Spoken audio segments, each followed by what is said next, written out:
We are all capable of recalling that first childhood memory. Some say they can remember an event at the age of 1. Others will say it was a special moment with a friend at a birthday party.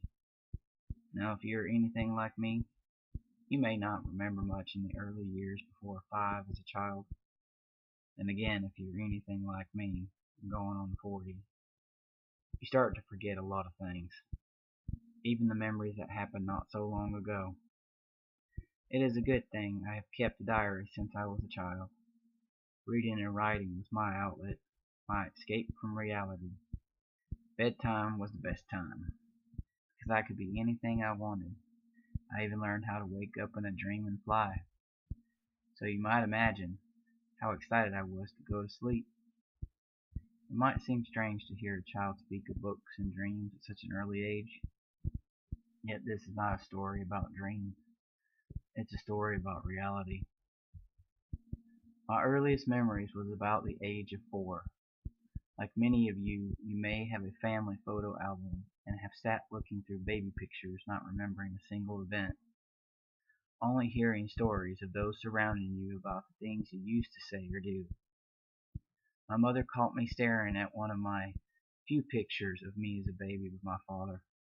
He was holding me in the air and making kissy lips. My mother would add, "He loved you so much. He fell asleep with you in his arms and woke up because you pissed all over him. He wasn't even mad. He just started making baby talk and kissing your belly." Such a strange thing to be told. Actions of love, yet not knowing what it feels like. Looking at that photo and telling myself it was really me, even if I don't remember it. My father was not around much. Okay, that is not true. He was not around at all. It's not that I do not remember him being around. I was a kid, and like most kids, my attention span was as short as a ruler.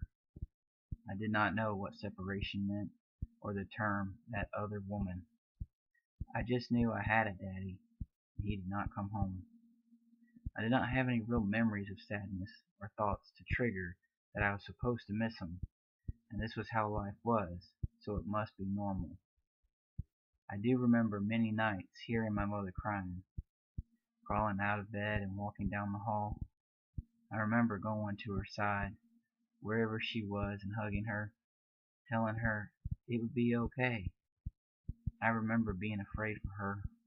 I also remember that tears are cold and salty if they get in your mouth.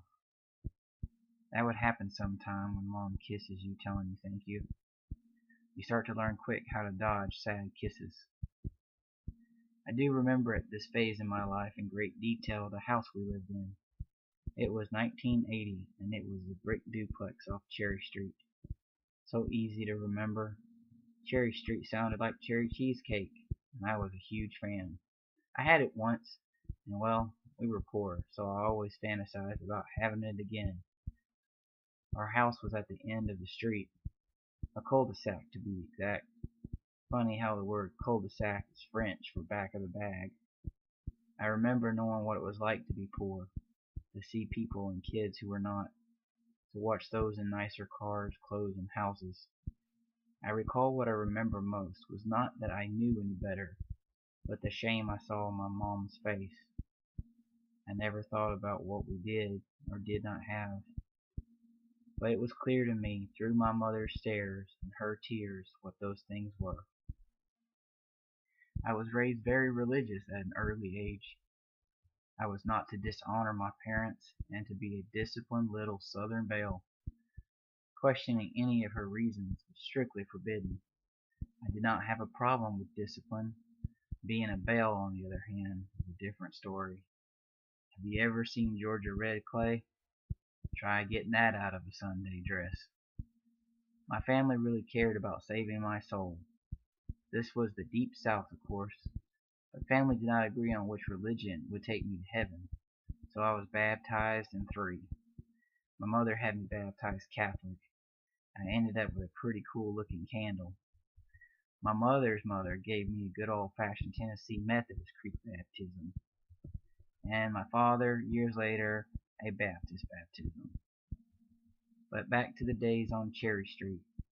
My brother Junior was still a baby. I just wanted to see Mama happy, so I tried to be a good kid. That house was our home. The memory is so vivid. The gravel in the turnabout was my yard, and I ran through it each day. The trees that I would climb, the giant cockroaches I would catch and show my mom, only to drop 'em in fear from her screams.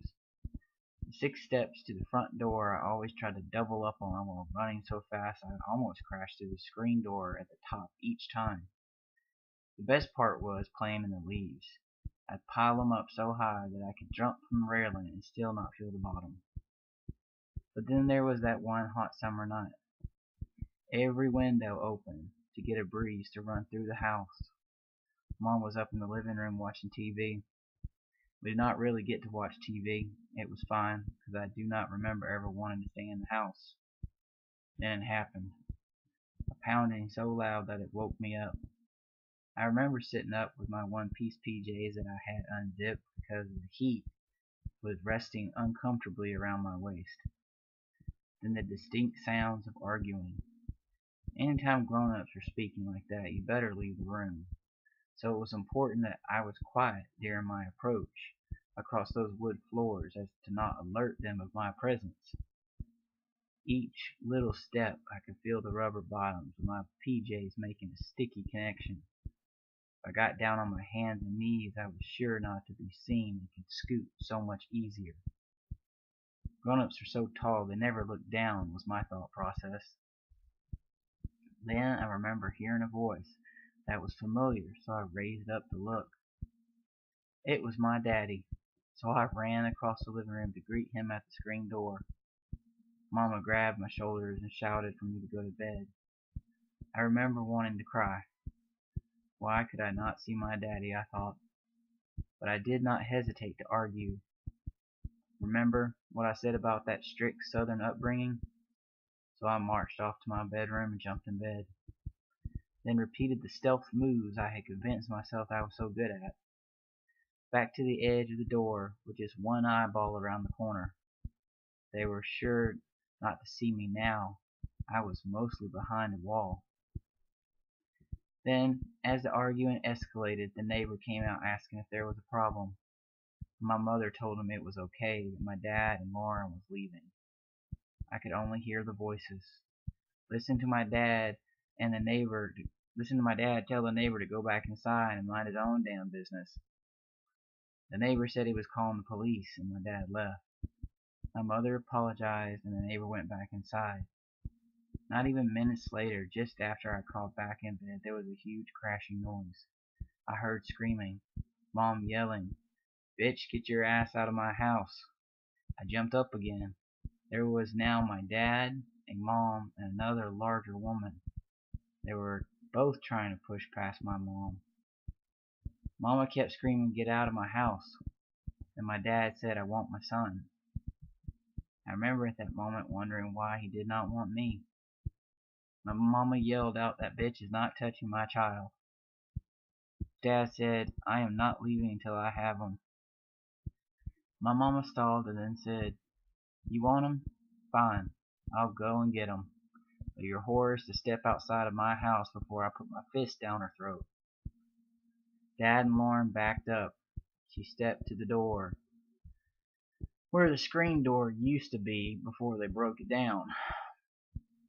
Mama walked by my way. I ducked down on my knees and she went into her bedroom. But Junior slept in my room. She came out so fast, the hall dark. Just feet away I saw her back as she raised an object. Then she said, "That woman gets out of my house and she will never touch him. As for you, you will never fuck around on anyone again." Then the sound of thunder echoed through the house, with a smell of gun smoke filling the room.